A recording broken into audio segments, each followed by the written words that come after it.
සීරියා වගේ non accredited country එකෙන් engineering degree නැත්තම් diploma එක කරගෙන හිටපු එකෙක් නම් ඔයාට CDR pathway එකක් අනිවාර්යෙන් අවශ්‍ය වෙනවා.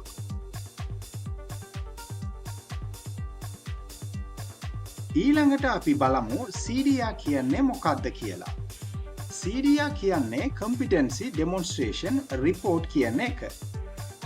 මේ වගේ report එකක් හදාගන්න ක්‍රම ගොඩක් තියෙනවා.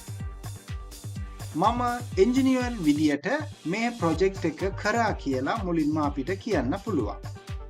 අපි කියලා වචනයක් පාවිච්චි කරන්න බෑ. මොකද්ද?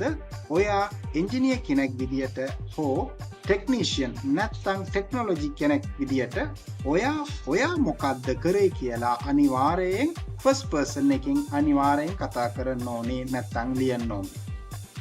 we එහෙම කියලා